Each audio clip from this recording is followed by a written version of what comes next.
cual debió ser presencial, pero ya por las razones que ustedes saben, la universidad nos ha autorizado que para cumplir con el sílabus, sea de tipo virtual. Entonces, la modalidad va a ser la siguiente. Ustedes han visto que en el caso clínico hay 6 preguntas. Yo voy a elegir aleatoriamente a un estudiante para que sea el expositor y el resto que no participe va a tener que enviar su mapa mental al link que ha creado Aileen en mi correo para que hagan una nota del caso clínico. ¿De acuerdo?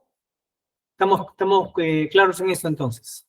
Tienen que enviar Sí. su mapa mental del caso clínico al link que ha creado Aileen para poderlo calificar y tener una nota de caso clínico. Muy bien, entonces, sin más, vamos a empezar con la lectura del caso. Vamos a pedirle a Flor Janet que nos haga la lectura del caso clínico. Sí, doctor. Ok. Cuando participe, por favor, abran su cámara para... Algunos lo reconozco y algunos no lo conozco todavía. Flor Janet. Sí, comparte pantalla, doctor, para que podamos visualizar el caso. ¿Perdón? Voy a compartir pantalla también para que mis compañeros puedan ver el caso. Ya. Se ve la pantalla, ¿no? Perfecto. Ya. Ok, tenemos a un varón de 52 años, comerciante ambulante, natural de Ayacucho y residente en Lima desde hace 25 años. Dentro de sus antecedentes se menciona en antecedentes patológicos que él padece, o bueno, fue operado de litiasis vesicular y niega otros antecedentes patológicos. En los quirúrgicos, hace 2 años, tuvo una colecistectomía complicada que requirió una transfusión de 3 paquetes globulares y ventilación mecánica por shock. El paciente niega consumo de alcohol, tabaco y drogas y no toma medicamentos actualmente. Dentro de la enfermedad actual, se nos precisa lo siguiente. Hace aproximadamente 1 año, el paciente comenzó con una sensación de fatiga progresiva y falta de energía para realizar sus actividades habituales. A esto se sumó la pérdida de apetito y la disminución de peso inicialmente de unos 3 kilos, seguida de aumento posterior de 5 kilogramos en los últimos 4 meses, a pesar de mantener una dieta escasa. Refiere además pérdida del deseo sexual y disfunción eréctil. Su esposa comenta que ya no tiene brillo en la mirada y que su voz se ha vuelto más monótona. Desde hace 6 meses presenta intolerancia marcada al frío, estreñimiento leve y somnolencia diurna.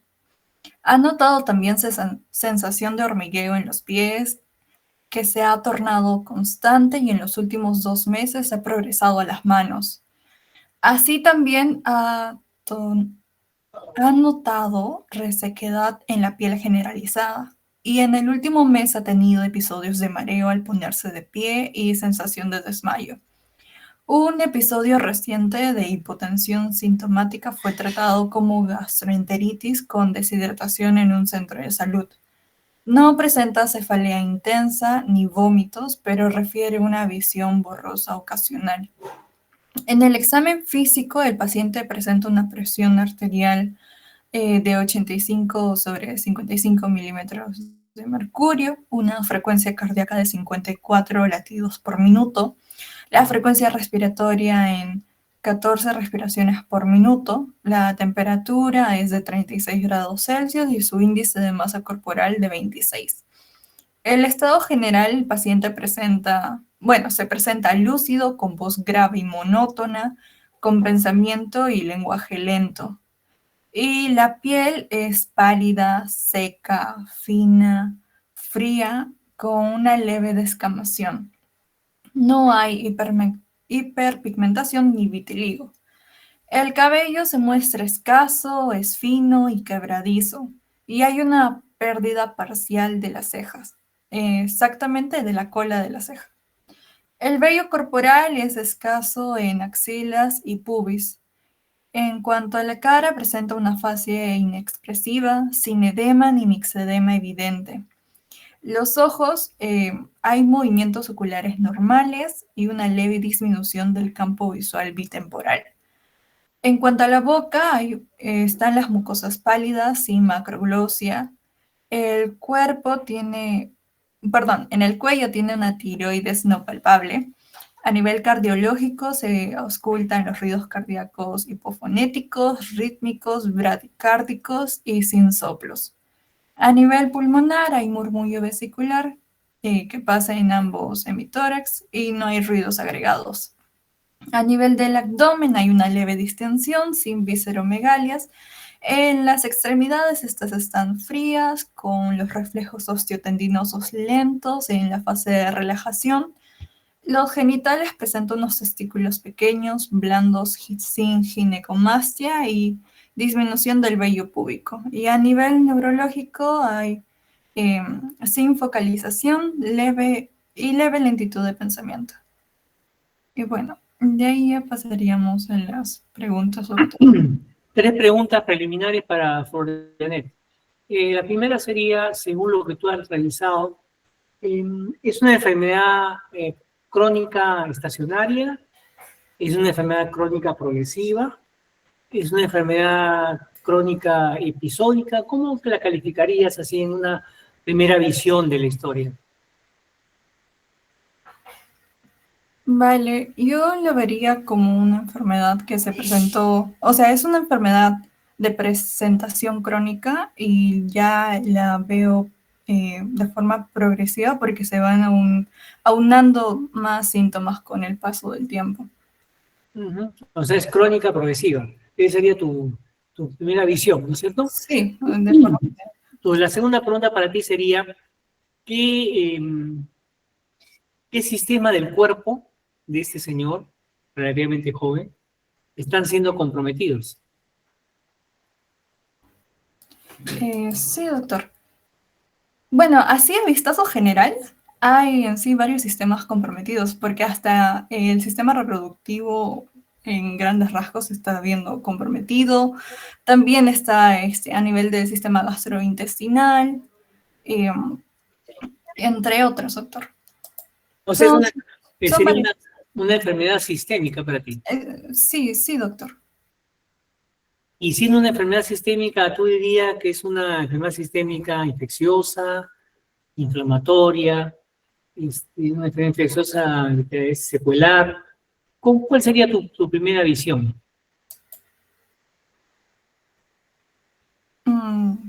Bueno, no pensaría en una enfermedad infecciosa como tal, doctor. Em, La verdad, ¿por qué no pensaría en una enfermedad infecciosa? Principalmente porque el paciente en antecedentes no me da visión de alguna presentación infecciosa o, por ejemplo, dentro de la enfermedad actual no hay una referencia como tal a síntomas de tipo infeccioso, como por ejemplo sería la fiebre. Y hablamos de la presentación de síntomas que afectan a varios sistemas. Entonces, podría yo estar pensando en, en algo metabólico, porque, por ejemplo, el paciente habla de que síntomas característicos que no son tan precisos de un solo sistema, sino de algo más global, como por ejemplo la fatiga que tiene, que se puede presentar en varias patologías, o esta astenia que tiene el paciente. Bueno, también hay síntomas, creo que se le llamaba constitucionales, por eso de afectación, por ejemplo, al peso del paciente, entre otros. ¿Tú crees posible que una enfermedad infecciosa como tal, pueda presentarse sin fiebre? Sí hay posibilidad de que una enfermedad infecciosa se presente sin fiebre. ¿Cuál? ¿O cuál? Eh, bueno, aparte de precisar una, también es por las condiciones del paciente. Por ejemplo, en pacientes inmunocomprometidos, la presentación de fiebre sería un poco más difícil de poder apreciarla. ¿Por qué? Porque en los pacientes inmunocomprometidos tenemos, como lo dice su nombre, compromiso del sistema inmunológico, y el sistema inmunológico son aquellos eh, o sea, son aquellos que reaccionan para dar una respuesta inflamatoria, y con respuesta inflamatoria en cascadas de citoquinas proinflamatorias, ya viene el desenlace de las órdenes para que se dé alteración en el termostato y con ello la fiebre. Correcto, o sea, lo que nos acaba de mencionar la fisiopatología por diabetes es básico, ¿no? Pacientes con la inmunidad comprometida, por ejemplo, desnutridos, ¿no? Nunca vamos a esperar que un paciente con falla nutricional nos haga fiebre como parte de una infección, porque el mecanismo de producción inflamatoria está alterado y la producción de interleuquina está alterada, ¿no? Entonces, después el paciente puede tener una infección. ¿Y en qué otra condición podría haber infección sin fiebre? Tú misma, Florian Dianet. Ok, doctor. Bueno, no estoy segura, ahí me corregirá, pero podría también darse presentación de enfermedades que sean crónicas, o sea, infecciosas crónicas. ¿Cuál, por ejemplo? Porque la tuberculosis se da fiebre, es una enfermedad crónica, ¿no? Sí, doctor. ¿Qué otras infecciones pueden darte infección sin fiebre?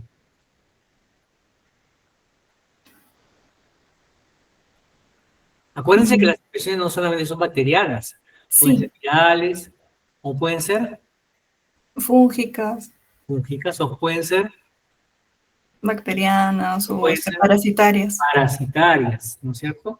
Un paciente puede tener un proceso infeccioso afebril y tener una neurocitis cercosis, por ejemplo. Ah, sí, ¿Estamos de acuerdo? sí, O doctor. tener, por ejemplo, una larva migrans que llega al cerebro y no tener fiebre. O tener una toxoplasmosis cerebral y no tener fiebre, ¿no? Ese es el concepto. O sea, fiebre igual a infección, muchas veces no se cumple este precepto, ¿no? Y finalmente, Prof. Dianet, ¿cuál cree que ha sido el factor disparador de la enfermedad de este paciente? Ok. Pues un año de enfermedad, ¿no? Un año de enfermedad según la historia. Sí.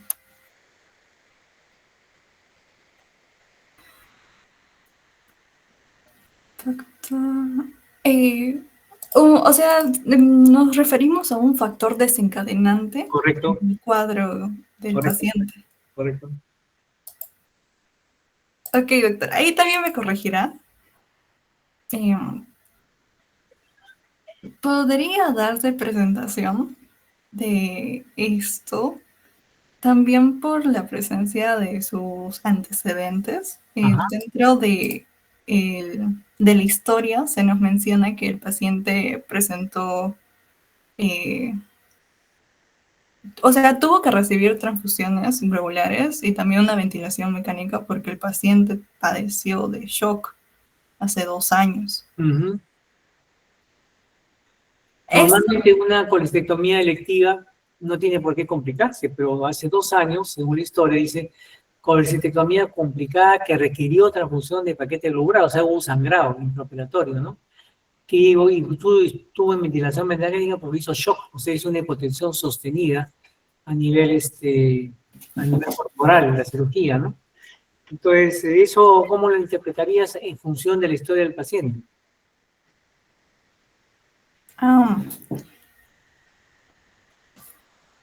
a ver, ¿puede repetirme, doctor, por favor? Claro, la pregunta es, ese paciente tuvo una colestectomía que se complicó, tan es así que tuvo que dársele sangre, 3 paquetes globulares, y entró a ventilación mecánica por shock, o sea, hubo una hipotensión importante en el intraoperatorio y en el postoperatorio, ¿no?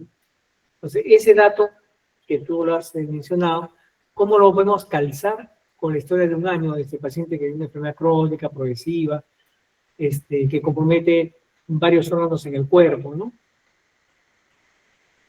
Sí, doctor. Lo que pasa es que en el estado de shock, lo que nosotros presentamos es una disminución en sí del flujo sanguíneo con hipotensión, con hipoxia, y esto de aquí afecta pues a nivel sistémico. Y dentro de esto también podría verse afectado estructuras a nivel del encéfalo, Ajá, y entre ellas podría afectarse la hipófisis. ok, muy bien, vamos ya clarificando el panorama, ¿no? Así es. Y eso va a generar en la hipófisis, ¿qué va a generar? En la hipófisis también habría hipoxia, y Ya, con hipoxia es daño tisular, doctor. ya, Y con daño tisular también que la hipófisis cumple con varias funciones. claro. Entonces, si hay daño celular de la hipófisis, veríamos que sus funciones terminan siendo alteradas por el daño celular, por la posible muerte de las células que están a nivel de la O hipófisis. sea, y en una palabra, Janet, ¿qué cosa debe haber ocurrido en la hipófisis? Infarto.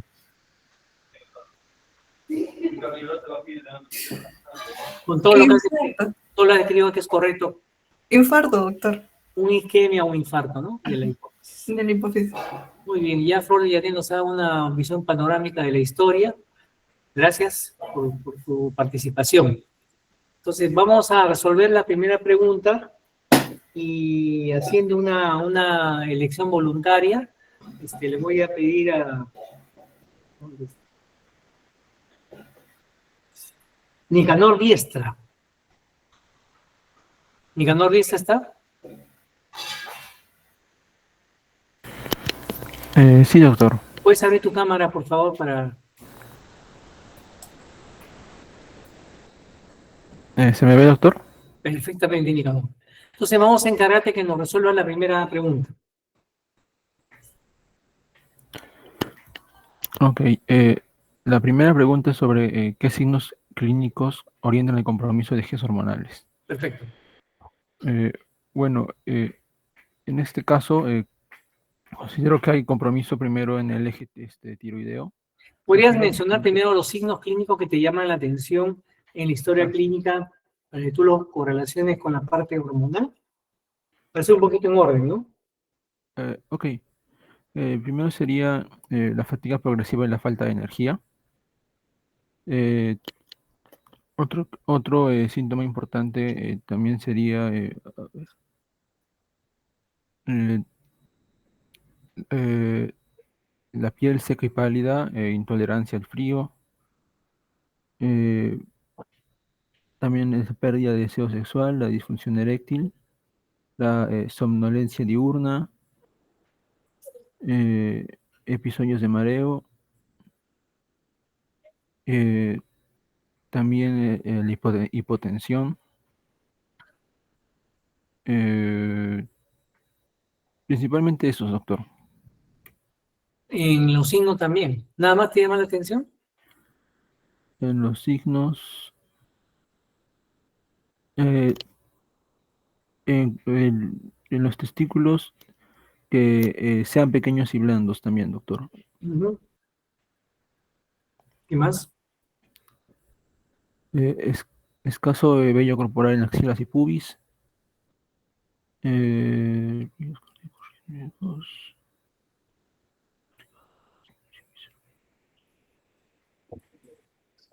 y la leve lentitud en pensamiento. Leve lentitud del pensamiento. ¿Algo más en el examen físico que te llame la atención?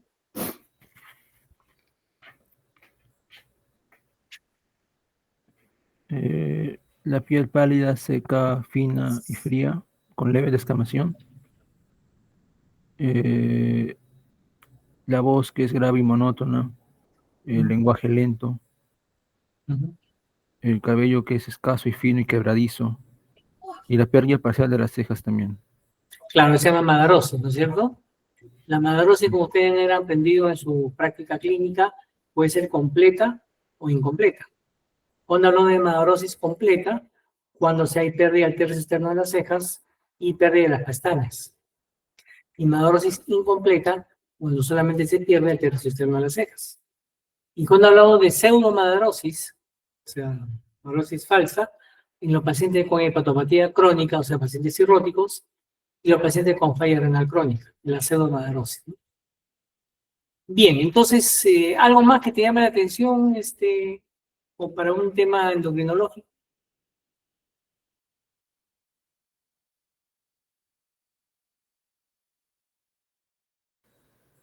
Eh, mm, no, doctor, creo que eso sería lo principal. Sería lo principal. ¿Sí? ¿Qué te parece en el examen físico? ¿Dónde está? Que diga una leve disminución del campo visual bitemporal. O sea, significa que el campo visual en la parte externa tiene una hemianopsia bitemporal. Si te puedes poner una anatomía un poco. Hemianopsia bitemporal. ¿Eso podría deberse a la opresión en el quiasma óptico, doctor? Claro, o sea, eso lo hemos estudiado, aprendido cuando hay compromiso en el del quiasma óptico porque una lesión tumoral, ¿no? O un adenoma hipoficiario, ¿no? Signo clínico muy característico. Pero cuando hay patología de la propia silla turca, que puede ser parcial, eso también puede ser un signo clínico que nos está diciendo que el paciente no tiene un compromiso hipoficiario, que no llega a ser un compromiso tumoral, como hemos aprendido en neuroanatomía, ¿no? También nos está ubicando hacia la lesión hipoficiaria, ¿no?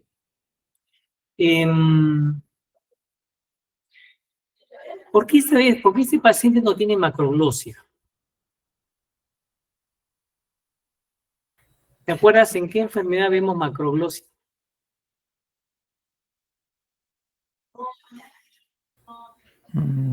Ustedes han hecho la práctica con sus profesores de general, les han explicado por lo menos 3 enfermedades que dan macroglosia.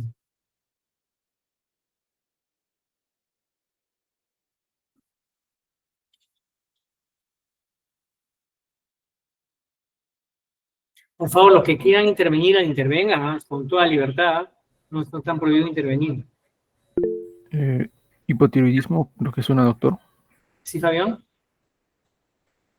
¿Perdón? ¿Alguien intervino? Sí, doctor. Si no me equivoco, uno de ellas sería hipotiroidismo. Muy bien, En acromegalia también se puede presentar. muy bien.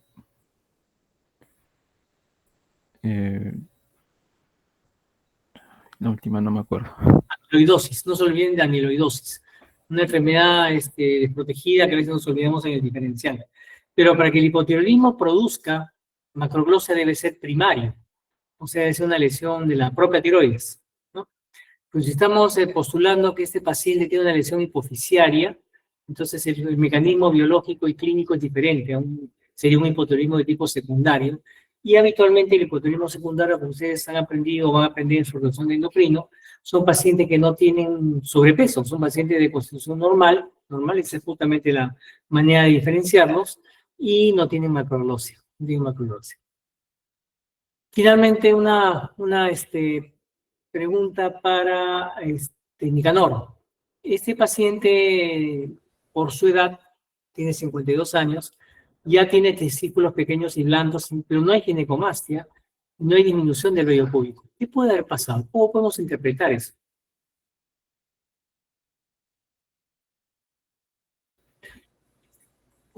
Por ejemplo, ustedes ya han hecho digestivo. Que sitúo un poco en el caso, Nicanor.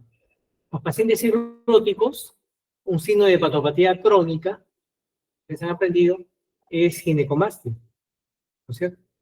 Y el otro es atrofia testicular, ¿no es cierto? Y el otro es disminución del vello pubiano y axilar. ¿Y eso por qué se produce?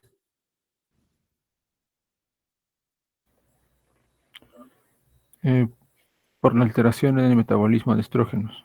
Claro, o sea, nosotros varones producimos una pequeñita cantidad de estrógenos normalmente, pero cuando tenemos este tipo de patología, esa poquita cantidad de estrógeno que debía metabolizarse en el hígado, no se metaboliza, por el hígado es crónico. Entonces, ese exceso de hormona genera las alteraciones que estamos mencionando. Entonces, ese concepto que estamos conversando ahorita, vamos a trasladarlo al caso. Puede un paciente tener testículos pequeños, blandos, con disfunción eréctil, inclusive ponen ahí en la historia clínica, pero no hay ginecomastia y no hay dilución del vello púbico. ¿Eso qué te está diciendo? Eh, que la alteración no se debe a una alteración en los estrógenos, sino sería tal vez por una alteración debido a la hipófisis, disminución de la LH y FSH, puede ser, doctor. Muy bien, Nicanor. El problema no está en las hormonas efectoras, es estrógenos, prostágenos, testosterona, sino está en las hormonas hipofisiarias, que son las que regulan justamente la formación de estrógenos y prostágenos y testosterona en la glándula suprarrenal y en el testículo. ¿Sí? Pues nuevamente estamos focalizando interpretar los síntomas y signos en función de una probable enfermedad hipofisiaria. Una última pregunta para pasar a otro expositor. ¿Por qué este paciente tiene disminución, tiene ruidos cardíacos hipofonéticos, bradicárdicos, ¿no?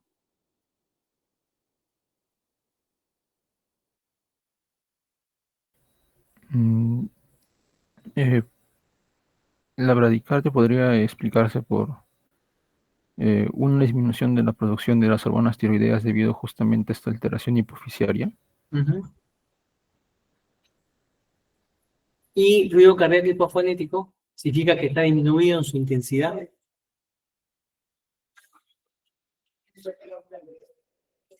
¿Qué podrías decir? Alguno de los presentes puede participar, ¿eh? Y ayudarlo a Nicanor.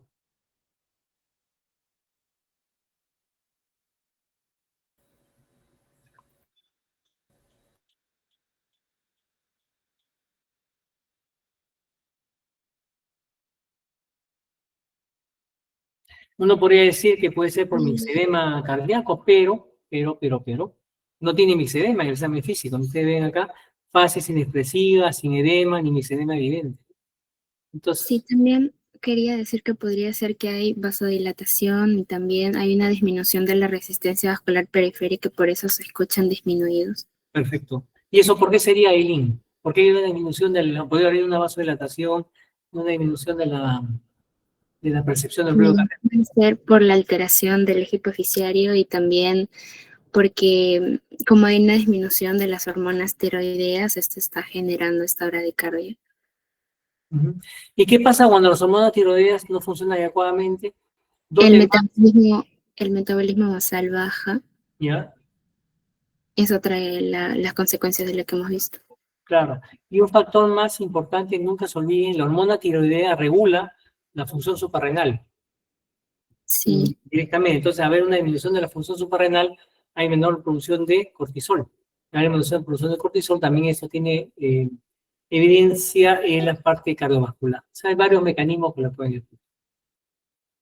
Mi indicador, gracias por respondernos a la pregunta y gracias a los participantes. Entonces, ahora vamos a pasar a la segunda pregunta, que es, ¿qué mecanismos fisiopatológicos pueden explicar la coexistencia de hipotensión y bradicardia? Entonces, le vamos a encargar voluntariamente de que nos habla del tema a Lady Reyes. Sí, doctor, buenas tardes. Ahí está Lady Reyes. Sí, ok. A ver, Lady, abre tu cámara para verte. Sí, ahorita está acá. ¿Sí me observa? No, ahora sí. Ya, está bien. Ok, doctor, justamente lo habíamos estado comentando ahorita, ¿no? Escucho bien. ¿Sí me escuchan? Ahora sí. Ah, ya. Digo, perdón, justamente estábamos hablando sobre este compuesto del eje tiroideo que estaba siendo afectado, ¿no? Entonces, en este caso, yo diría que hay un hipotiroidismo secundario, ¿no? Porque no hay un ¿Qué, perdón? ¿Qué? Secundario, hipotiroidismo secundario, porque no exacto. está dañado directamente el órgano, sino la hipófisis. Entonces, va a haber una reducción de la TSH y por lo tanto no va a haber este feedback positivo, digamos, a la estimulación de la producción de las hormonas tiroideas, tanto la T3 como la T4. Y como ya lo habíamos hablado, la T3 y la T4 tienen una importante función también en la contracción cardíaca, ¿no? Aumentando el ionotropismo, que es la fuerza de contracción, y también en la frecuencia de las contracciones cardíacas. Entonces, esto es lo que va a generar la bradicardia, por una parte. Y, doctor, no sé si recuerda, pero el ciclo pasado estábamos comentando un poco en fisiopatología con usted que la producción de cortisol, digamos, por parte de la glándula suprarrenal, creo que estimulaba hasta incluso el mismo mantenimiento de la glándula suprarrenal. No sé si Claro, estoy en lo al igual correcto. que la hormona tiroidea, tanto el Ajá. TSH como la CTH favorecen el funcionamiento y el trofismo de la glándula, es decir, la glándula como tal debe estar preservada con una CTH normal y una TSH normal, efectivamente. Claro, ajá. Entonces, la reducción de este cortisol, ¿sí? Ya eh, llevaría una atrofia, Se colgó tu imagen. digamos, ya sea este mismo cortisol o ya sea bueno, las otras hormonas, la LH y la FSH, ¿no? Entonces lo que sucedería, digamos, es que también habría una reducción en lo que es la respuesta adrenérgica. Y nosotros sabemos que por sí la adrenalina lo que hace es contracción en los vasos sanguíneos, aumentando la resistencia vascular periférica. Entonces, como hay una reducción de esto, digamos, no va a haber esta contracción, al contrario, va a haber una vasodilatación, y esto, digamos, va a reducir esta resistencia, ¿no? Generando ya la hipotensión. Y es lo que esto todo combinado es lo que podemos encontrar ya en el paciente. Bien. Pregunta para Lady. Y la hipotensión. Lady dice que se congela un poco tu imagen, no te estamos siguiendo bien. Doctor, no. ¿Sí me escucha? Ahora sí, mejor. Entonces estábamos al final en Sí, que creo había que- una disminución de la bulimia produciendo hipotensión arterial, ¿no es cierto? Eso te entendí. Sí. De la resistencia vascular. Ah, ya. De la resistencia vascular periférica. Ajá. Bueno, bien. Por la reducción también de la producción de la adrenalina. Y fíjense, jóvenes, lo que nos Sí. ha dicho Lady es muy importante. Si partimos de la idea, o sea, nuestra tesis es que este paciente tiene una insuficiencia hipoficiaria y por lo tanto la producción de ACTH está disminuida. Y la ACTH tiene que ver con el mantenimiento de la estructura normal de la glándula suprarrenal. Pero ojo, en la glándula suprarrenal no solamente el cortisol, la glándula suprarrenal también tiene la capa glomerular, que se produce aldosterona, la capa fascicular que produce el corticoide, la capa reticular que produce los andrógenos o los estrógenos, y la médula suprarrenal que produce, donde están las células cromafines, que produce las catecolaminas. Entonces, cuando hay ACTH disminuida, toda la glándula se altera en su función.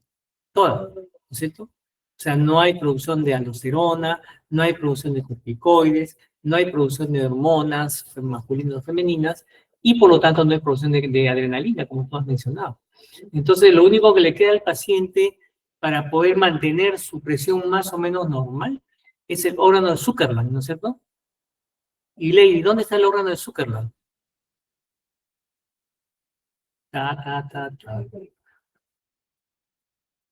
A ver, jóvenes, ¿dónde está el órgano de Zuckerland? Que es un órgano rico en células cromafines. Son los ganglios parasimpáticos, ¿no? Que están cerca de la glándula suprarrenal y que producen catecolaminas.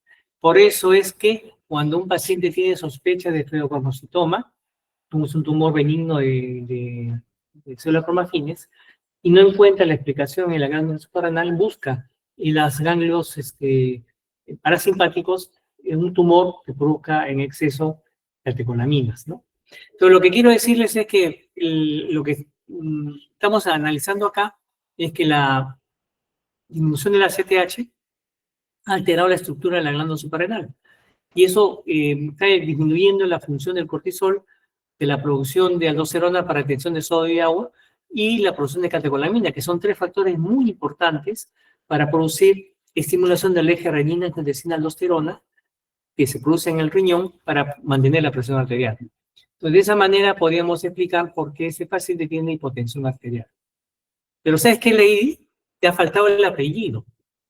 ¿Cómo es la hipotensión arterial de los pacientes que tienen compromiso suprarrenal? Y eso es semiología. El doctor Ernesto Torres Ruiz debe haberle explicado eso en toda una clase.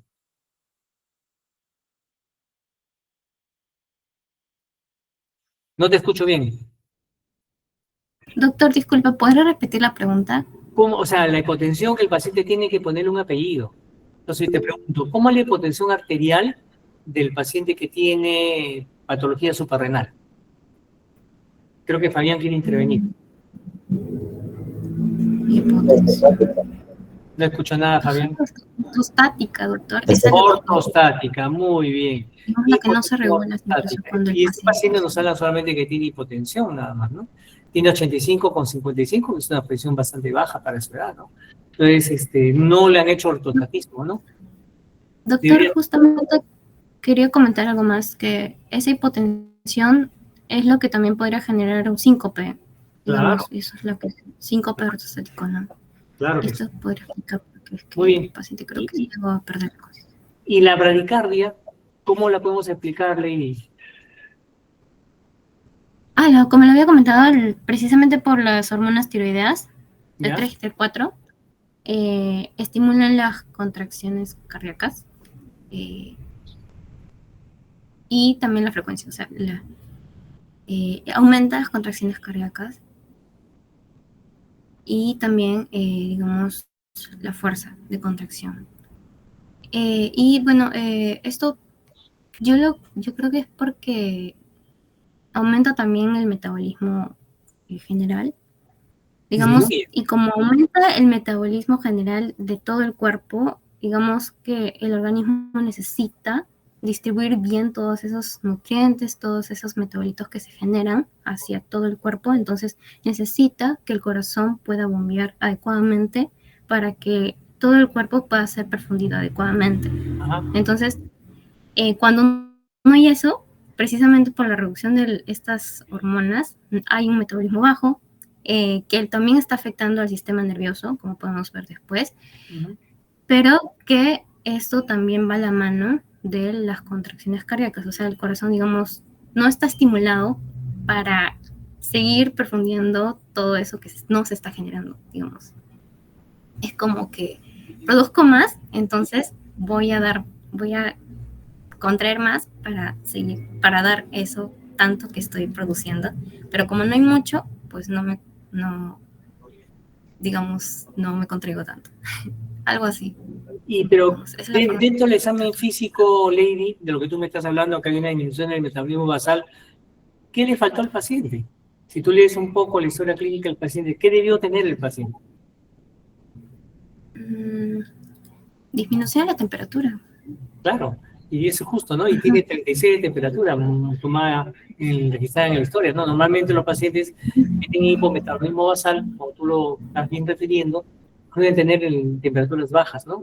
No llega a ser la hipotermia severa, son temperaturas que son, digamos, disminuidas de acuerdo a su condición física, ¿no? Muy bien, Lady, gracias por tu participación. Gracias, doctor. Muy bien explicada la parte de la segunda pregunta. Entonces, parece que Fabián quedó sin intervenir. Fabián, adelante. Ha puesto una cara triste, Fabián. Fabián, No, doctor, no, se me escapó. ¿aló? Ah, ya, bueno. Veamos la Doctor, tercera. Sí, disculpe, lo que pasa es que mi compañero Fabián también quería participar y quería comentar sobre Por la eso. hipotensión ortostática. sí, pues podría participar con todo gusto. Adelante, Fabián. No, yo solo comenté lo de ortostática por ¿Podrías hablar un hipoaldosteronismo. poquito más alto, Fabián, porque no se te escucha bien? ¿No se me escucha bien? ¿Ahora sí se me escucha? Sí, pero un poco lejos, pero sí se escucha bien. Ya, lo de hipotensión ortostática es típicamente de enfermedad de Addison, disfunción suprarrenal primaria, por hipoaldosteronismo. Entonces, solo quería comentar eso, ¿no? Que es lo clásico que se espera. Ya, muy bien, es un buen aporte.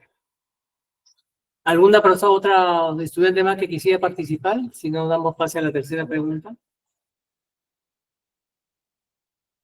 Bien. Entonces ahora vamos a pasar a la tercera pregunta que dice, ¿qué otros datos del examen físico o maniobras semiológicas considera importante realizar en este caso? ¿Y qué esperaría encontrar?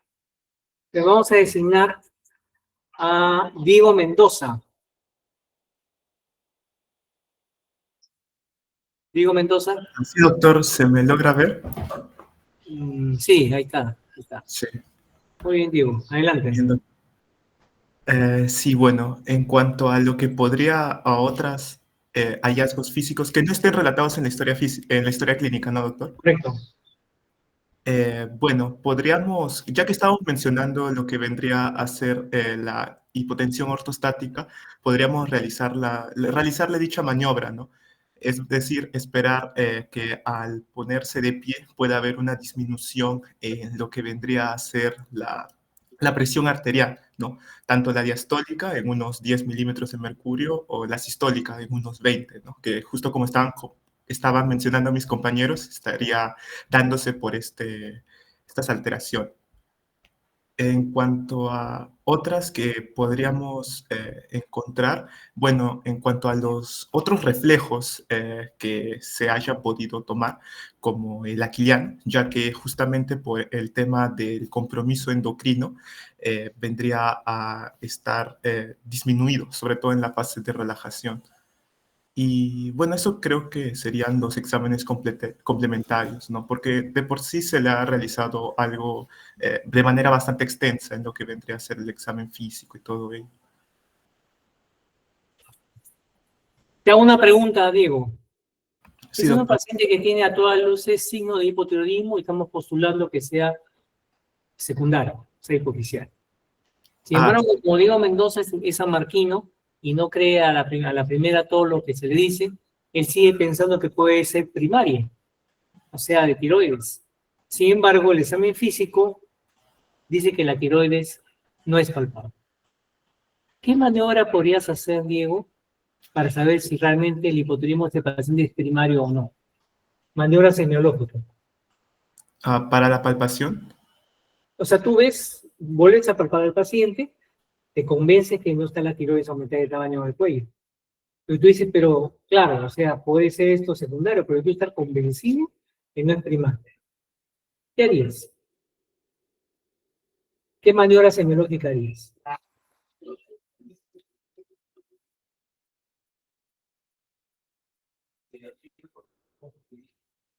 Además de la palpación,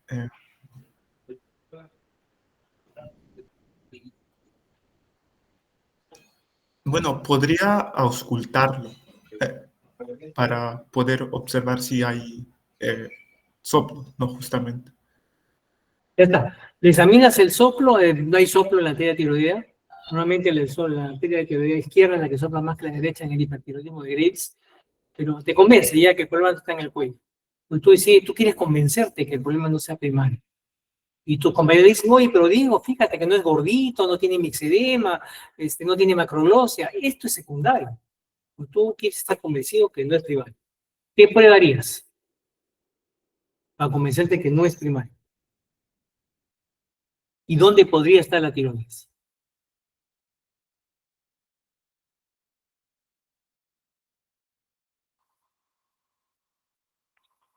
No se me ocurre, doctor, otra prueba, aparte de palpación. A ver, jóvenes, ¿alguien que quiera participar? Doctor, Flor de Janet. sí, doctor.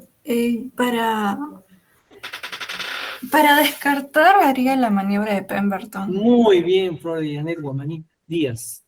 Claro que sí, porque el paciente podría tener un bozo sumergido, es decir, un bozo en el mediastino. Entonces, la maniobra de Pemberton para los ingleses, la maniobra de Marañón para los españoles, significa que el paciente levanta sus brazos hacia arriba, como si lo estuvieran asaltando, ¿no? Y inmediatamente ustedes ven que el paciente se empieza a poner rojo, una fase pletórica, enrojecida, por compresión de los vasos del mediastino sobre la tiroides, ¿no? Y eso con la tiroides. Y eso genera un diagnóstico de voz. Entonces, el paciente no tiene Pemberton, no tiene Marañón como prueba, ya estás convencido, Diego, que el problema es secundario. No te olvides, una prueba muy sencilla de hacer, lo pueden hacer en la cabecera del paciente. ¿Qué otra maniobra o examen clínico podrías considerar importante, Diego, para este paciente? Que no está, digamos, registrada, ¿no? En la historia. Otras maniobras. Claro, ¿qué otra maniobra podrías hacer, no?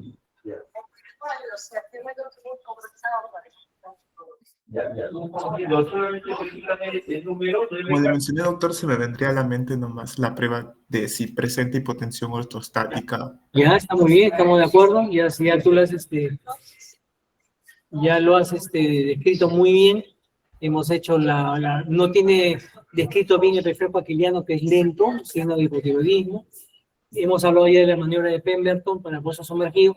¿Qué otra cosa más se podría hacer con este paciente? Bueno, también observar bien si no presenta hiperpigmentación, ¿no? Ya que justamente esto nos podría ayudar a descartar de una primaria y de una secundaria. ¿Ya? Si ustedes ven la descripción del estado de la piel, dice piel pálida, seca, fina, fría, con leve descamación, no hay hiperpigmentación ni vitíligo. Pero ¿qué cosa más podría tener un paciente con lesión hipoficiaria? Es un signo clásico descrito en los libros de Suros, en el libro de María Fustinioni, ¿no? ¿Alguien recuerda? ¿Alguien recuerda? ¿O alguien sabe? Es la hipopigmentación periorificial. Es decir, alrededor de los globos oculares, alrededor de la boca, se ve más pálido del resto de la cara. Y esa hipopigmentación periorificial es un signo clínico característico de la combinación de hipotiroidismo secundario más insuficiencia suprarrenal. Apúntalo en su libro de notas, van a ver pacientes. El modelo de esta enfermedad es el síndrome de Sheehan, ¿no? Que le llama apoplejía hipoficiaria posparto, ¿no? Entonces, cuando ustedes vayan a y vean pacientes que han sufrido un sangrado profuso después del parto, van a ver esas fases, ¿no? Son unas fases de una palidez terrosa, como si fuera un paciente renal, y con descamación, con despigmentación periorificial. Eso también ha faltado en la descripción clínica de este paciente. Bien, muchas gracias, Diego, por tu participación.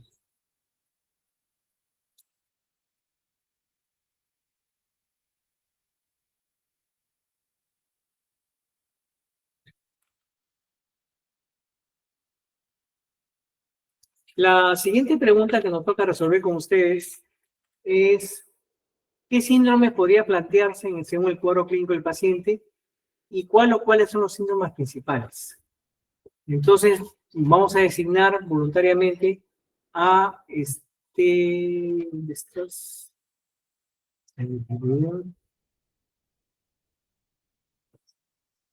Elena Grace Grimanesa Iruli.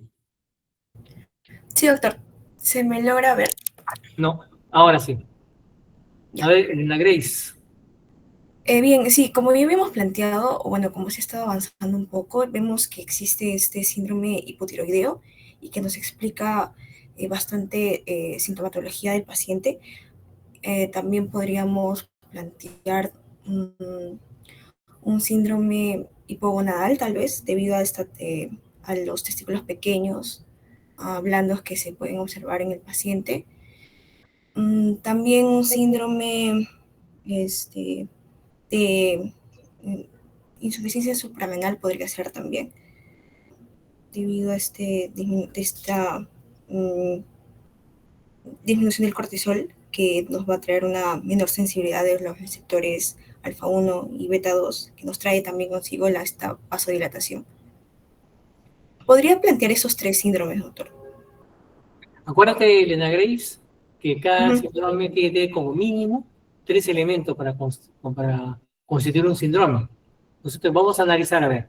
Sí. Tú nos planteas síndrome de hipotiroidismo. Todavía no sabemos si, probablemente sea secundario, porque están hablando. ¿Cuáles serían los elementos que conforman este síndrome de hipotiroidismo? Por ejemplo, se puede ver esta baja de la tasa metabólica basal y esto se va a observar tanto en la piel que está descamativa. Vamos a ver también que esta disminución de la tasa metabólica basal no solamente va a ser a nivel digamos, nutricional, también se va a ver, va a afectar el sistema nervioso central. Y lo vamos a ver con esta hiporeflexia que se ve en los reflejos osteotendinosos, que se van a ver bastante lentos. Y también vamos a ver que va a existir una disminución de producción de calor, y es por eso que vamos a ver que las extremidades estén frías.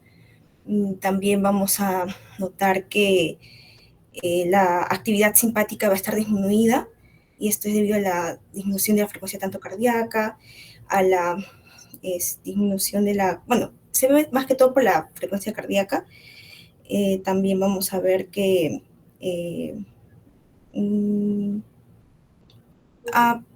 bueno, más que todo, bueno, por ejemplo, también se ve en el cabello va a estar escaso, quebradizo, esta pérdida parcial de las cejas también. Eso más que todo se podría ver en disminución en este hipotiroidismo. Claro, y fíjate, en la enfermedad actual ya hay 3 síntomas que por sí ya te constituyen el síndrome de hipotiroidismo, ¿no? Tú lees, dice intolerancia al frío, estreñimiento y somnolencia diurna. Y esos 3 te están constituyendo el síndrome. Y ya con los agregados que tú has adicionado, por supuesto hay más, pues, ¿no? La voz ronca, la bradicardia, todo eso nos indica hipotiroidismo. Estamos de acuerdo. El segundo síndrome. Podría también ser el síndrome hipogonadal. Por ejemplo, vamos a ver que... ¿Ya? Sí. Vamos a ver los testículos pequeños, blandos. Vamos a ver también disminución del vello púbico. Y axilar, ¿no? Y estaría... claro, y axilar. ¿Y qué más? Y también síndrome de insuficiencia suprarrenal. No, en hipogonadismo. Bueno, te falta uno. Bueno, escaso de corporal. Si no me equivoco...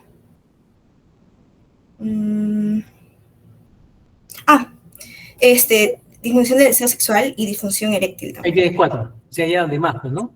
Un paciente tiene el síndrome de hipogonadismo, ya después veremos si es primario o secundario. A todas luces parece ser secundario, ¿no? ¿Y qué otro síndrome tiene el paciente? De insuficiencia suprarrenal. Ok, ¿quiénes conforman este síndrome? Vamos a tener, por ejemplo, bueno, sobre todo no lo menciono como tal, pero sí lo había mencionado, de la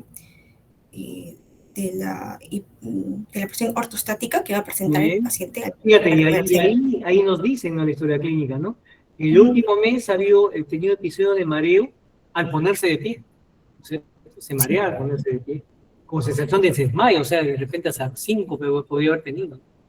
Y ha tenido un episodio reciente de hipotensión sintomática que fue tratada con gastroenteritis. O sea, todo eso son indicaciones clínicas que nos dicen que el problema ha sido una hipotensión de tipo ortostática, ¿no? ¿Está muy bien? Sí. Ese sería el primero. ¿Qué más? También nos menciona que tuvo un episodio reciente tal cual de hipotensión. También otro punto.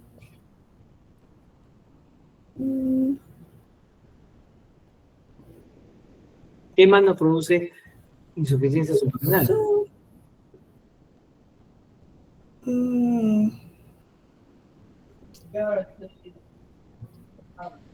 Sí, bueno, más que todo era el tema de la hipotensión que presentaba el paciente, ¿no? Debido a esta vasodilatación. Creo que sí, eso era lo que más me había enfocado. No. Bueno, podría ser la sensación de desmayo, podría ser debido a esta hipotensión que presente el paciente, los mareos. ¿Y la fatiga progresiva qué te parece? La falta de energía. Claro, también, pero también eso podría ser explicado por la baja, la tasa metabólica basal, como se disminuida. Claro, como tenemos en hipotiroidismo más de 5, podemos coger nuestra fatiga y ponerla como un segundo elemento de la insuficiencia suprarrenal, igual que la falta de energía, ¿no? Sí. Eso podría sumar ya las 3 mínimas características de una insuficiencia suprarrenal, ¿no? Sí, Bien, doctor. pero acá hay un problema, Elena Grace. Si tú recuerdas por histología y anatomía, la hipófisis tiene dos partes, es la adenohipófisis y la neurohipófisis.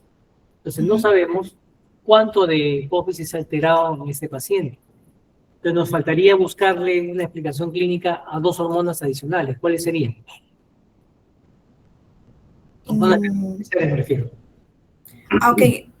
Para saber si se ha afectado la neurohipófisis, buscaríamos la oxitocina y la ADH. ¿La oxitocina? ¿Estás seguro? Y la ADH. ¿Oxitocina? Bueno, en el neurohipófisis sí la ADH y... No, perdón, la oxitocina no, es la... ¿Hormona de crecimiento? Sí, pero más que todo, doctor, también sería bueno buscar en la neurohipófisis, no podríamos buscar tanto la oxitocina y la ADH y la GH, Pues esa es la digamos, hormona de crecimiento. en la de... Entonces, si tú Ajá. quisieras buscar si la hormona de crecimiento está afectada, ¿cuál de los signos clínicos que tiene este paciente nos podría sugerir? Porque una cosa es que pueda tener un compromiso total de la hipófisis o tener un compromiso Sí. parcial. Todavía no sabemos qué zona de la hipófisis se ha comprometido.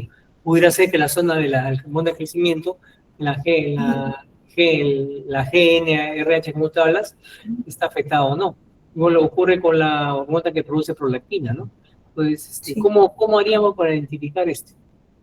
¿Qué signo clínico nos podría orientar a que la hormona de crecimiento está alterada y que no está figurando en la historia? Bueno, en ese caso deberíamos encontrar una disminución de la hormona de crecimiento, por lo tanto, En el adulto, esto ya es un concepto fisiológico, ¿dónde actúa la hormona de crecimiento? Y el adulto no va a crecer, o sea, ya está fuera de producir la acromegalia, ¿no? O sea, un adulto normal.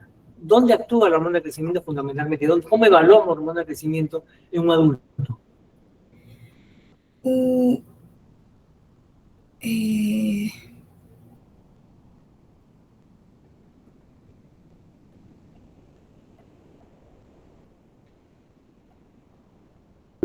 no me acuerdo muy bien. ¿Decide? Doctor, buenas noches. ¿Me puede ver y escuchar? Sí. Ya, genial. No estoy totalmente segura, pero creo que tiene que ver ya con el grosor de los huesos como tal. O sea, de por sí, durante el crecimiento, pues nosotros sabemos que la GH tiene más control en los osteoblastos y osteoclastos, en una homeostasis de ambos para que pueda regular el crecimiento en la parte ósea entre la diáfisis y epífisis, y bueno, el cartílago epifisiario, pues justamente va a haber un mayor Claro, crecimiento. eso lo vemos en los niños. Claro, Un adulto pero que en ya el no- adulto esto ya no está, o sea, el cartílago epifisiario obviamente que ya se ha cerrado, Claro. y por lo tanto creo que tenía que ver más que todo con un engrosamiento que tiene en algunos casos una relación con la acromegalia, pero también debido a que va a haber una mayor actividad osteoclástica, podría presentarse incluso cuadros de osteoporosis, si mal no recuerdo. O sea, tiene que ver más que todo ya en un compromiso de hueso como tal. Pero por eso, que el adulto, y queremos saber si la hormona de crecimiento está trabajando adecuadamente, ¿qué parte del organismo nos preocupa? Evaluar. Doctor, ¿puedo participar? Adelante, Diego. No, soy Fabián. Perdón, Fabián. Sí, la hormona de crecimiento actúa en los tejidos que se relacionan con el metabolismo de la glucosa, ¿Ya? los lípidos, por ejemplo, el hígado, el músculo esquelético y el tejido adiposo. Muy bien. El hígado para evaluar producción de IGF-1, por eso es que la Ya. acromegalia C2 el IGF-1, pues. Claro. Acuérdense, jóvenes, en el adulto, la hormona de crecimiento tiene que ver mucho con la fortaleza muscular, De tal manera que un paciente adulto, ancianito, y ya no tiene una hormona de crecimiento adecuada por la edad y no tiene un suplemento nutricional adecuado, entra en una condición que se llama sarcopenia, ¿no? Entonces, la sarcopenia tiene que ver mucho con la fortaleza muscular, por eso que al ancianito uno le estimula la parte nutricional con proteínas, con suplementos con vitamina D y con la actividad física, para que él se pueda mantener bien en su actividad física. Entonces, si ustedes ven en la historia, no hay sarcopenia, ¿no? No está descrito, por lo menos, disminución de la fuerza muscular, no está descrito una evaluación de la fuerza muscular en la parte neurológica. De repente eso sería un punto a poder, digamos, evaluar en la tercera pregunta, que eso nos faltó, ¿no? Evaluar fuerza muscular. ¿Y cómo se evalúa la fuerza muscular de una persona mayor? Solamente dándole la mano. Se le da la mano y dice, apriéteme la mano. Ustedes van a ver como si fuera un dinamómetro cómo está la fuerza de la mano del paciente. Entonces, lamentablemente no tenemos una manifestación clínica en esta historia que nos oriente hacia la posibilidad de sarcopenia, porque el paciente tiene un año, ¿no? Un año de enfermedad del evento de la cirugía, que fue 2 años atrás.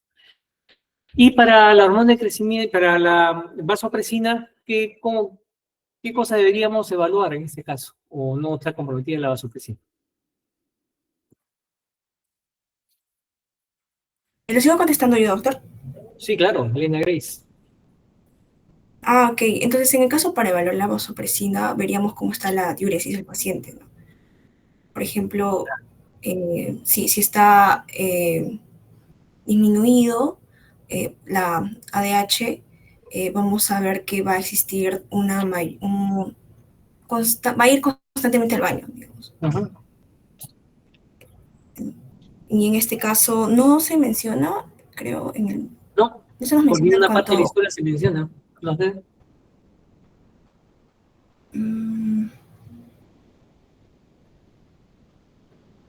Por ninguna parte. No. ¿Y algún signo clínico que te hubiera gustado conocer en este caso, que te hubiera podido sugerir que hay compromiso de la hormona de la vasopresina?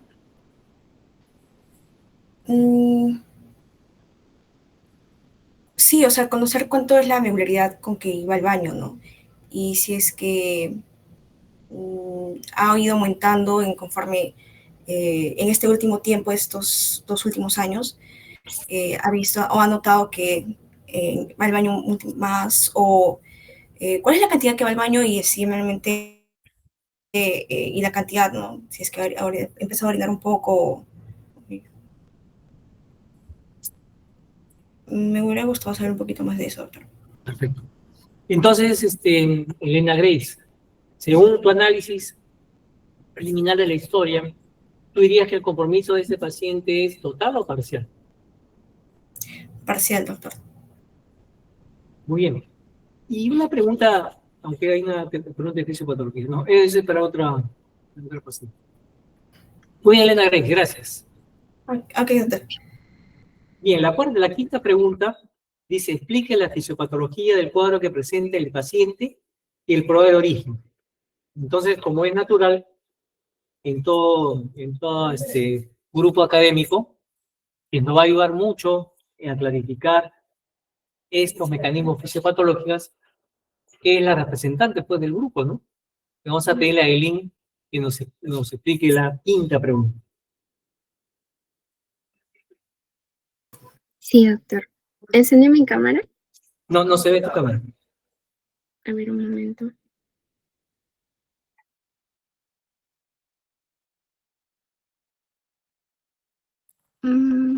Ahí.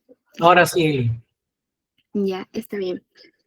La quinta pregunta dice, explique la fisiopatología del cuadro que presenta el paciente y el probable origen. ¿Sí? Bueno, hemos ido desarrollando y orientándolo a un hipotiroidismo secundario, pero vemos que hay varios ejes que están alterados. Uno de los signos, por ejemplo, que hemos visto es la disminución del campo visual bitemporal. Esto puede deberse a un adenoma que está comprimiendo el quiasma óptico. Eso podría ser la explicación de ese signo. También hemos visto que se ha alterado el eje hipotálamo-hipófisis tiroides, lo que ha disminuido el metabolismo basal, y lo cual explica varios de los signos que hemos notado, como la intolerancia al frío, la piel seca, el estreñimiento, la somnolencia. También la voz grave que presenta o la parestesia, ¿no? Que nos muestran que hay una disminución en la termogénesis, también que hay una disminución en la parte de la neurotransmisión, el metabolismo neuronal y demás. Otro eje que hemos visto que está alterado es el eje hipotálamo hipófisis suprarrenal, lo cual explica, como hemos visto, la hipotensión y la bradicardia que presenta a la vez el paciente, porque hay una disminución del ACTH, también disminución de los glicocorticoides, disminución de andrógenos, y por lo tanto la respuesta a catecolaminas también está disminuida. Otro eje que está alterado es el eje hipotálamo hipófisis testículo, por lo que puede haber una disminución del LH, FSH, y también la disminución de la testosterona, ¿no? Que está relacionado al otro eje que mencionamos como la disminución de andrógenos. Y otro eje que está alterado es el eje hipotálamo hipófisis gonadal, donde vamos a ver que se ha disminuido el AGH, también el factor de crecimiento 1 y demás. Entonces, estas alteraciones a nivel de la hipófisis son los que explican fisiopatológicamente las alteraciones que hemos visto y que se están manifestando con estos signos en el paciente. ¿Ya? Sería- Pero te faltó la segunda parte de la pregunta. Sí, el probable origen puede ser porque, como hemos visto en sus antecedentes, el paciente estuvo en un estado de shock y en ese momento la isquemia que se produjo en la hipófisis puede ser lo que haya producido esta alteración y por lo tanto ha hecho que se vayan disminuyendo las hormonas que normalmente deberían cumplir su trabajo, ¿no? Y ser secretadas. Y por eso es que estos ejes se han visto alterados. Es la posibilidad que considero. Bien. Ahora, esta, como ustedes pueden ver, es una enfermedad crónica progresiva de 1 año. Entonces, si ustedes revisan y analizan la historia como corresponde, el proceso de compromiso ha sido, como a su vez, progresivo, ¿no? No todos los ejes se han alterado al mismo tiempo, como ustedes pueden ver. Entonces, la pregunta concreta es, ¿cuál es el eje que primero se altera? ¿Y cuál es el eje que último se altera? Bueno, esto podríamos orientarlos a un panhipopituitarismo y normalmente se van alterando algunas hormonas, o sea, hay un orden, ¿no? Acá tengo el orden.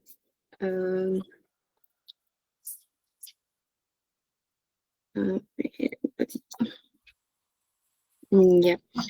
Normalmente se va alterando primero el eje hipófisis hipotálamo tiroides. O sea, las hormonas que primero se van a alterar son la T3 y la T4, lo cual causa esta disminución del metabolismo y los principales signos que hemos visto, ¿no? El paciente se va sintiendo más cansado, también va teniendo esta resequedad en la piel, también esta somnolencia que va a ir aumentando y va a ser progresivo.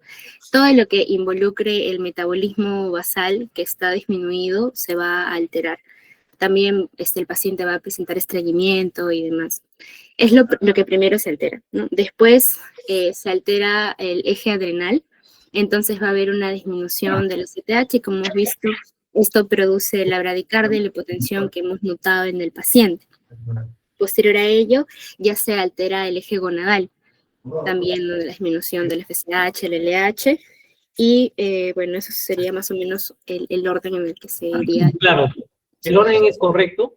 Como ustedes pueden ver, la parte gonadal se ve al final, ¿no? Al final. Sí. El procedimiento que se altera, como ya en Lynn nos ha hecho recuerdo, es el eje tiroideo y el eje suprarrenal.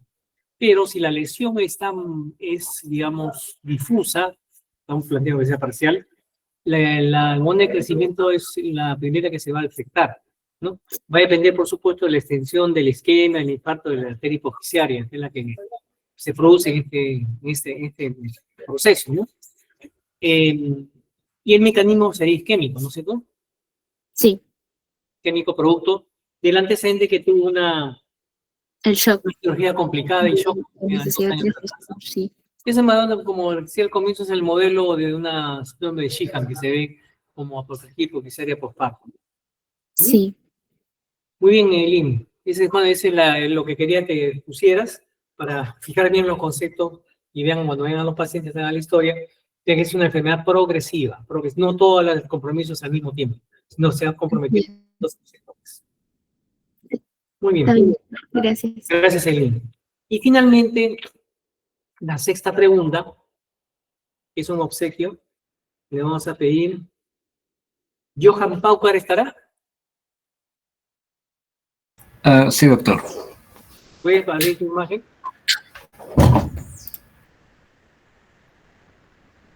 ¿Me puede observar, doctor? Así es.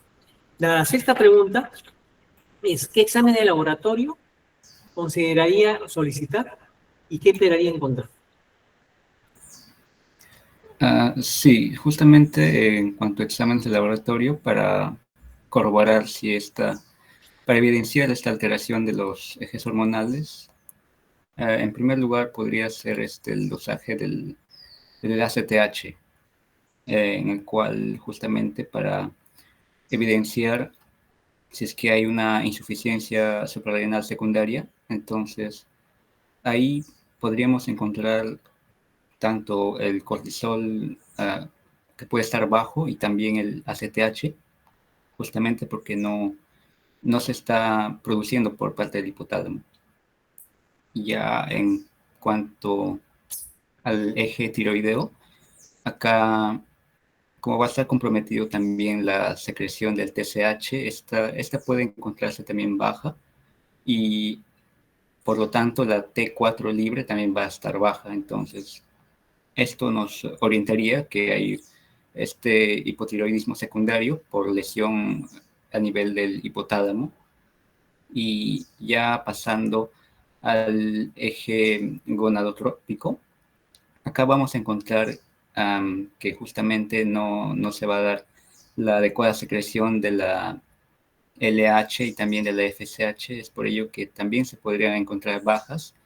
Y también la testosterona se podría encontrar baja justamente porque no se está produciendo adecuadamente, lo cual explicaría los signos y síntomas del hipogonadismo, la pérdida del deseo sexual y también de la disfunción eréctil. Y estos dosajes de estas hormonas sería lo principal, algo fundamental para corroborar esta alteración en estos ejes hormonales. ¿Y algún otro examen que no sea hormonal que nos pueda ayudar? Sí, podría usarse estudios de imágenes, justamente no, ya... No, laboratorial, de análisis.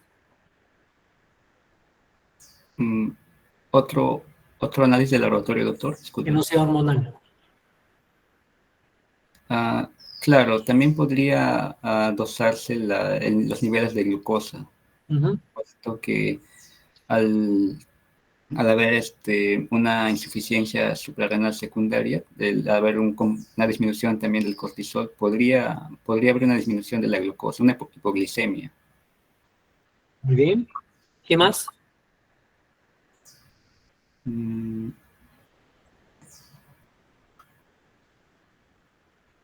Bueno, también podría evaluarse los niveles de aldosterona, doctor, también por afectación suprarrenal. Pero de que no sea hormonal, ¿qué otra prueba podríamos solicitar?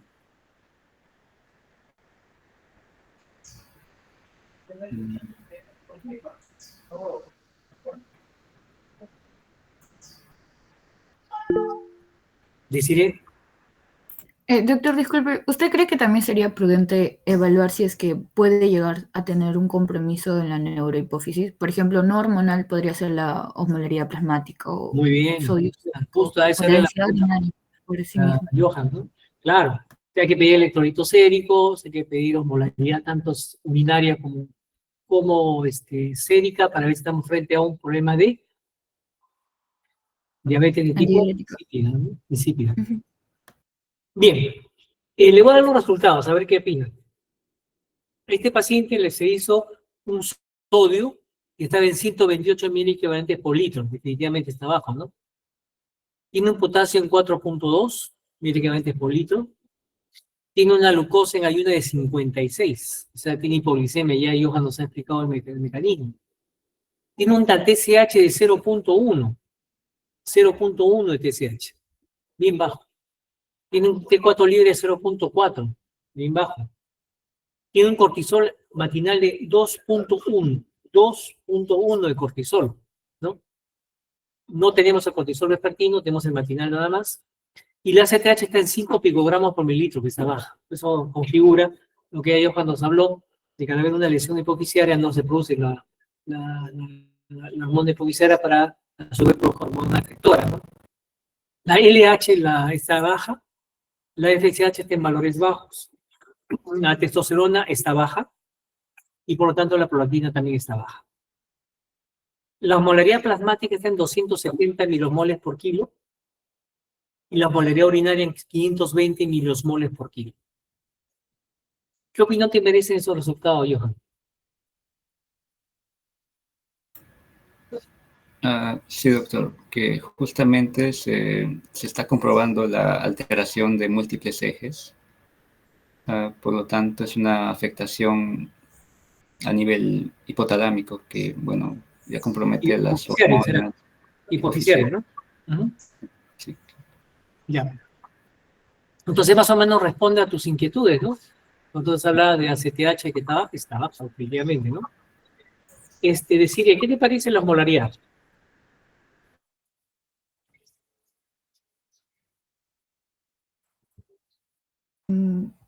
Doctor, ¿podría repetirme la urinaria? No la Osmolaridad escuché. plasmática 270 milosmoles por kilo y Ya, osmolaridad urinaria 520 milosmoles por kilo.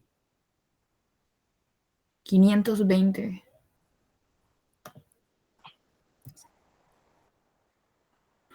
Me parece que la urinaria está bajo, normal, bajo. Los Ahorita no compañeros que recuerdo participan, los valores normales, doctor, perdón. ¿no? Ahorita justamente no recuerdo los valores normales, pero me da la percepción de que no está tan bajo. O sea, está un poco baja la plasmática. O sea, recuerdo el valor de 280, pero no recuerdo si es que va para arriba o para abajo. Pero no tanto como para esperar en un compromiso importante en la neurohipófisis, ¿no? Bueno, sí, o sea, eso no. Al menos de la plasmática no noto una variación. De la urinaria sí no recuerdo, doctor, disculpe. Muy bien. Entonces, como ya Johan nos dijo, la mejor manera de poder, digamos, representar el daño en hipófisis es con el estudio de imágenes. Entonces, a este paciente se le hizo una resonancia magnética de silla turca y el resultado fue una hipófisis hipoplásica con silla turca parcialmente vacía. O sea, fíjense que el compromiso no ha sido total, sino parcial, como ya nos hablaba Elena Grace, ¿no? Entonces, por eso es que no hay todos los ejes comprometidos. Y el diagnóstico final es un panhipopituitarismo secundario, muy probablemente con necrosis isquémica, hipofisiaria post-shock, o la parte quirúrgica, ¿no? Ese es el diagnóstico final de nuestro paciente. ¿Tienen ustedes alguna pregunta? Doctor, disculpe, no una pregunta, pero sí una pequeña acotación. O sea, dentro de los diagnósticos diferenciales, aparte del shock, bueno, por causa del shock del paciente, yo también estaba sospechando quizás de un adenocarcinoma o algo cerca a la silla turca como tal, por el tema del compromiso visual que estaba teniendo de la hemianopsia bilateral. Ajá. Entonces, como usted ya acaba de leer el resultado de la radiografía, me imagino, con contraste, pues podríamos descartar eso también. Lo quise comentar anteriormente, pero no pude alzar la mano a tiempo, pero como que se podría estar descartando eso. Claro, hay una serie de enfermedades. Acá la historia clínica es fundamental. La correlación entre la cirugía complicada que tuvo el paciente y el evento hipofisiario. Eso nos habla mucho de la isquemia postoperatoria, ¿no? Pero hay otras enfermedades no isquémicas que pueden producir un panhipopituitarismo parcial. Por ejemplo, tuberculosis, ¿no? Hipofisiaria. Neoplasia, como ya mencionado, Desiree. Sarcoidosis hipofisiaria. Hipofisitis autoinmune. Es una enfermedad no tan rara como uno esperaría y que puede debutar como un panhipopituitarismo, ¿no? Entonces, sí, efectivamente hay diferenciales grandes, ¿no? Pero si hacemos el análisis de la historia clínica, vemos la correlación entre el evento isquémico de shock y desarrollo lento y progresivo en años de un panhipopituitarismo parcial. Está muy bien la acotación de Cire. Lady, ¿alguna pregunta? Sí, doctor. Justamente ahora como se sabe que no ha sido por un adenoma, mi pregunta es, ¿qué es lo que generó la heminopsia bintemporal? Edema. Como hay una Ah, alteración funcional o hormonal, también cuando hay edema, no solamente puede ser periférico, sino puede también ser central, eso puede producir también la hemianopsia, ¿no? Parcial, que después no se volvió a repetir porque hay una sola investigación al respecto, ¿no? No más. Lo más probable es que haya sido edema localizado. ok, doctor, muchas gracias. ¿A ti? ¿Quién más quería opinar? No, doctor, yo había levantado la mano, pero era la misma pregunta, ¿no? Ya. ¿Qué había aparecido en el campo Ahora, visual? cuando hay hemianopsia, generalmente es permanente, ¿no? No es episódica, ¿no? Hay una sola medición, ¿no? Y hablan de visión borrosa ocasional, inclusive, ¿no? Como que después ya no apareció. Muy bien, ¿alguna otra pregunta? Este es un caso, pues, modelo para ustedes, ¿no? Para que ustedes vean pacientes con compromiso de tipo hormonal progresivo. Recuerden que las hormonas efectoras no son las únicas causantes, son también las hormonas hipofisarias que controlan las hormonas efectoras. Algunas perlas, ¿no? El hipotiroidismo secundario nunca tiene sobrepeso, nunca hay mixedema, no hay bocio palpable, ¿no? Porque se supone que uno excluye bocio sumergido y piensa en hipófisis, ¿no? Para las insuficiencias suprarrenales no se olviden de la fatiga y cansancio sin una explicación, ¿no? Lo que faltó en la descripción es la hipopigmentación periodicial, que no está escrita. Para problema guanadal, digamos, secundario, hipoficiario, en la presencia de atrofia testicular en ausencia de ginecomastia y de pérdida de vello pubiano, ¿no? Un signo característico de que las gonadotrofinas no se están produciendo adecuadamente. Para lesión funcional de la hormona de crecimiento en el adulto, nunca se olviden buscar sarcopenia asociada a la condición. Y para el compromiso de la vasopresina, siempre es importante la alteración del volumen miccional. Mis jóvenes, ha sido un gusto estar con ustedes, aunque sea virtualmente. Me ha sido más interesante hacerlo presencial, pero las condiciones políticas, sociopolíticas del Perú nos tienen fritos, ¿no? Así que será para otra oportunidad que hagamos otro caso clínico de forma presencial. Yo me voy a encargar de calificarlos. No se olviden enviar sus mapas mentales con Aileen para poder tener ustedes una nota de este caso clínico. Gracias, buenas tardes. Gracias, doctor. Buenas tardes. Muchas Gracias. gracias. Muchas gracias. Los mapas ya están enviados a su correo. ¿Cómo? Los mapas ya se los envía a su correo. Están los 46. Sí. Han hecho un link, ¿no? Sí, en el link. Ahí están todos. Ya, Aileen, muchas gracias. Gracias.